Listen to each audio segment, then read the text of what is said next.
If your drawings also reflect light like this, I think I found a solution. Faber-Castell sent me their new matte pencils which supposedly reflect less light, so let's see if they pass the test. To see the difference, I will use normal graphite pencils for half of the portrait and the matte ones for the other half. And as expected, the first one resulted in a lot of reflection, so let's see how the other ones do. Of course, firstly I had to sharpen them like that, but honestly, using those pencils was such a different experience. To reduce the reflection, they used a different formula, which really changes the feel of the pencil. But they also go up to 14B, which allows you to create incredible depth. Okay, now let's see the final result.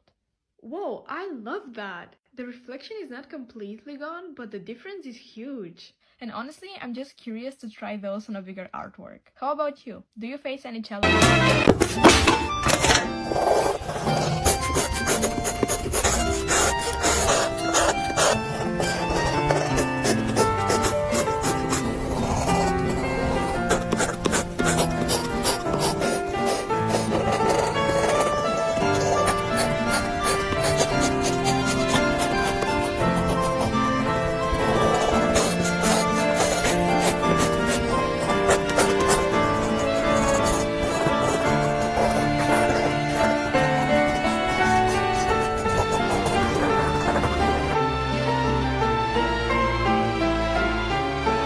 Hoy vamos a hablar de las frentes grandes, porque ya he visto que os causan alguna inseguridad.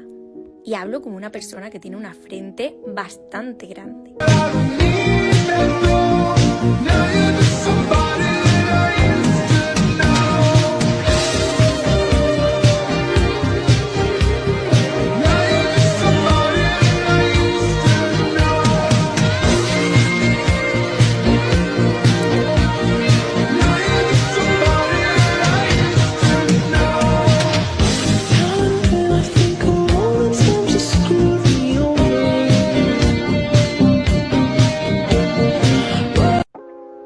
So this is my A-level fine art sketchbook. I got an A star. So yeah, this is just my maths kind of ideas, artist study. Got a little drawing there. I took all of my own photos for my wall pieces. Yeah, I did some etching there, just experimenting. That's the best thing you can do, is just try and show that you experimented and annotate all of your work so they know why you did it and how you feel about it. Here's some line openings that I did and I worked back into. Again, explaining it all. Another artist study and an oil painting, which was an artist copy. This is one of my favourite pages. I did that painting with acrylic on acetate. Another artist study. I did one of those little flippy things there. I don't like this page lock. Again, just more artist studies. I really hated doing my book, so I've always felt kind of uninspired, but yeah, that's it. Hope you like it. How I keep motivation to actually finish my sketchbooks. So firstly, I have this poster of a mildly threatening fish on my wall. That's fun. But a major thing actually is the size of the sketchbook, which is a huge factor because something like this is a lot more entertaining than something like this. As you can see, I also prefer using brighter colors just because I find something like this a lot more boring than something like this. Another way I love keeping sketchbook motivation is challenging myself with quantifiable goals. For example, challenging myself to draw 100 houses or 500 fish. So this way my goals in practice will seem a lot more worth something because there is an endpoint in sight. This is an example of how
No, I am a real person. Maybe we have a bad connection. I'm sorry about that. Will you tell me you're not a robot? Just say I'm not a robot, please.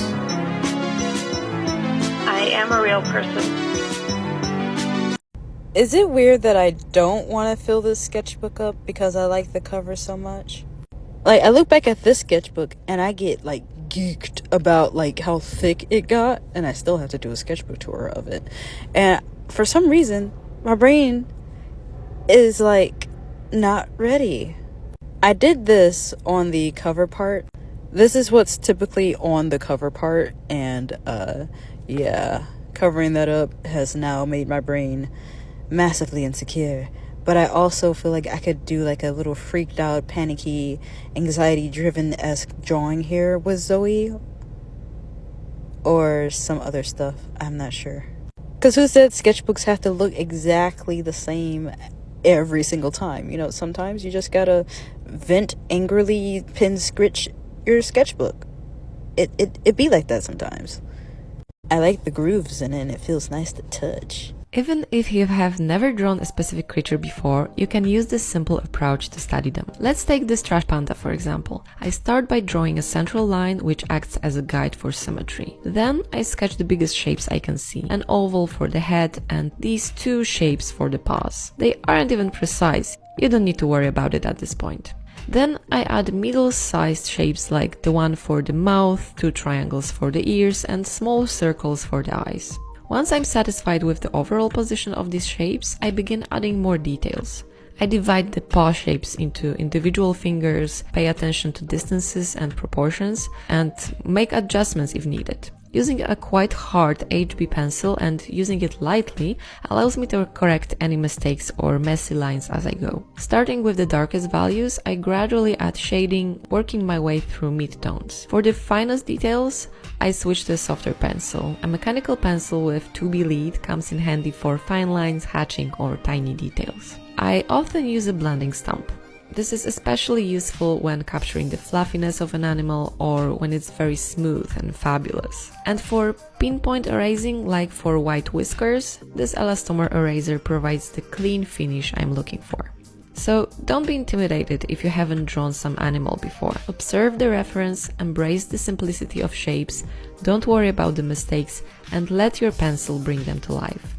How to paint fire. Today we're going to be using these 6 colors and 2 different sized brushes. Start by mixing your 2 yellows together. Then mix your darkest yellow with your lightest red. Now you can mix the 2 together to create an orange. You can use your darkest red right out of the tube and same with the black. Now that we've got our palette set up, it's time to paint. Make sure you've also set up a photo reference. Loading up the brush with our black, we're going to start carving out the shapes of our flames. This is called working with negative space. It's when you paint the background first in order to carve out the shape of something in the foreground. It should look something like this when you're done. Now we're going to take our darkest red and outline the shape of our flame. The red should go anywhere where the black is touching the white foreground, which should leave things looking kind of like this.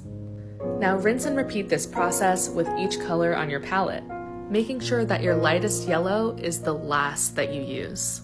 Now's a good time to check yourself and make sure you're not going into autopilot and forgetting to check your reference photo. Now once you've filled all of your white spaces, the painting's gonna look something like this. Now you can totally stop here if you'd like, but I prefer to go in with a fluffy brush and start gently blending the surface of the wet paint. Between every couple seconds of blending, I'm making sure that I wipe the brush clean. This way, nothing gets too muddy while you're blending. For a more realistic blend, move your paintbrush in the same direction that the flames are moving. For our finishing touch, I take my titanium white and mix it in with the lightest yellow. I use this after my painting is completely blended to add that extra oomph in the highlight moments. And all of that should lead us to something like this. I hope you guys enjoyed this tutorial, and as always, thank you so much for watching.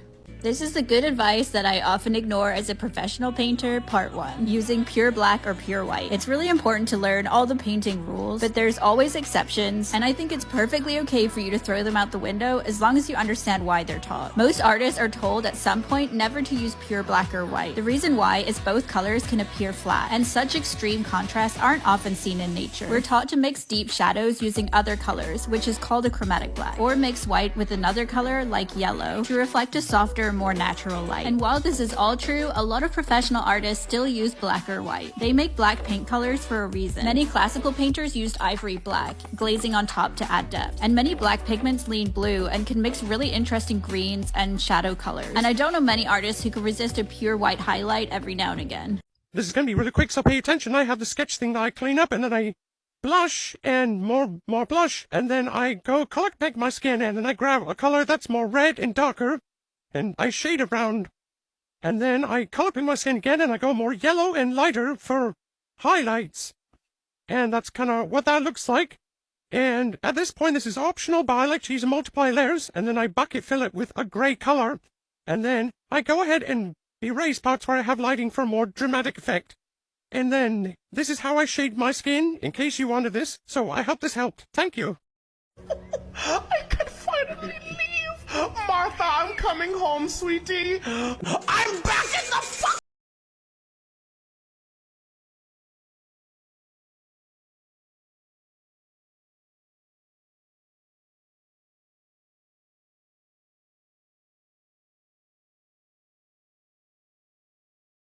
De pequeña me molestaba muchísimo, porque hubo una época en la que se puso de moda medir la frente con los dedos.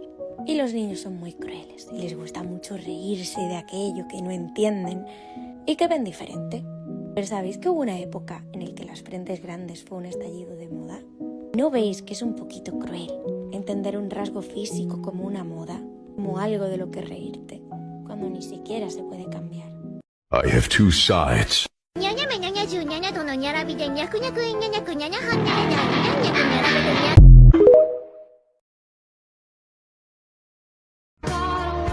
I am fucking crazy, but I am free.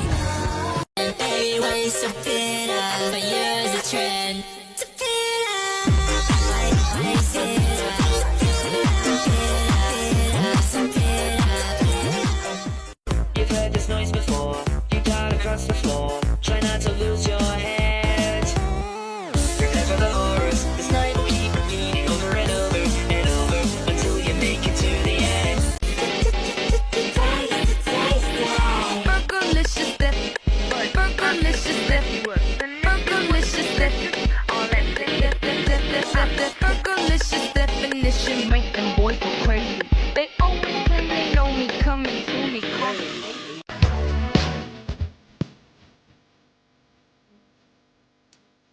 Sometimes you know,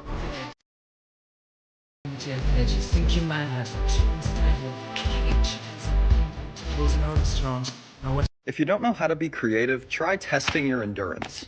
I ran out of white paint, so I'm using this iridescent medium, and you can only get it so smooth, so this is about good. Now turn your sketchbook into a notebook. And really, it doesn't have to be perfect. Because the H's are the star of our show. I'm 100 H's in, and I've learned I'm not the man I thought I was. But we persist. Now we're at 250, and I just did the math and realized how long this is gonna take. But we persist. Just hit 500, and my hand is starting to cramp up. But we persist. 1,000, and I forgot my own name. But I guess we're persisting. 2,000. Persist. Yeah, I really don't know if I enjoyed this. I also don't know how the H this happened on the edge, but we're done. Here's a close-up so you can really see some of their different personalities.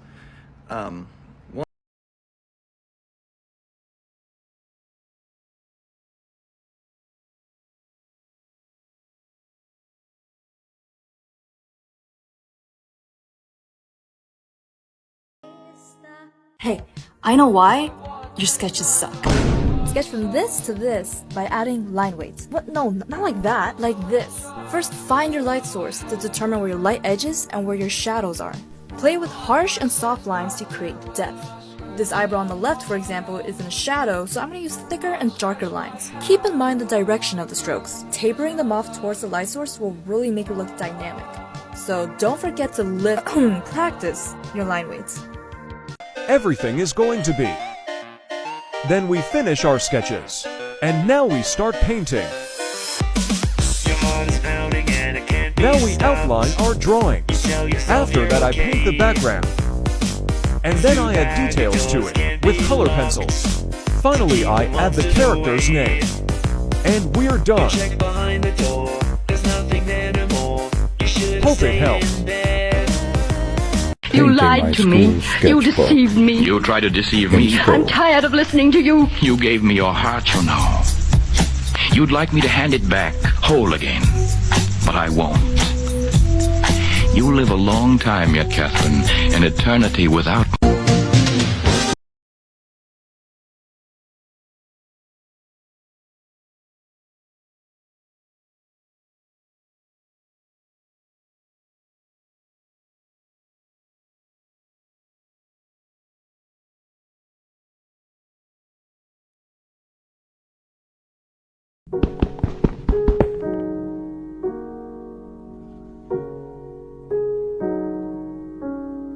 Little John has been picking up garbage for 10 years. One day, he stumbled upon $500,000 at the dump.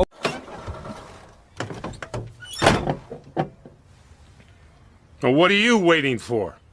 I don't know. Something amazing, I guess.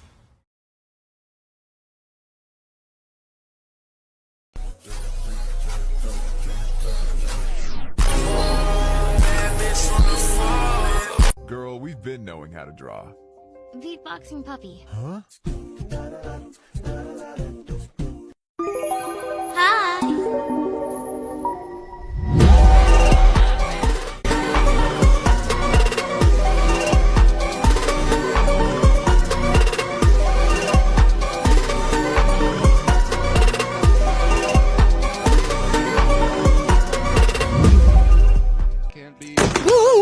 ¡Lienzo delineadores de colores!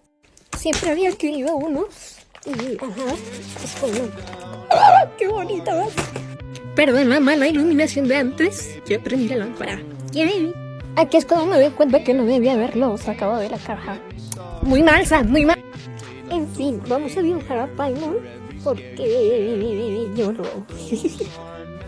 Por cierto, antes de que me pregunten, no sé cómo conseguir los marcadores porque me los regalaron, así que, pues, no sé, igualmente les voy a escribir el nombre de la marca en los comentarios, para que luego ustedes puedan buscarlos independientemente. Pues ya terminé de hacer a Paimon, voy a poner de niña. Por cierto, no me alcanzó el tiempo, pero está muy bonito pintar con ellos, me gustó mucho cómo pintaron y pues sí se los recomiendo. Y nada. Dibujar a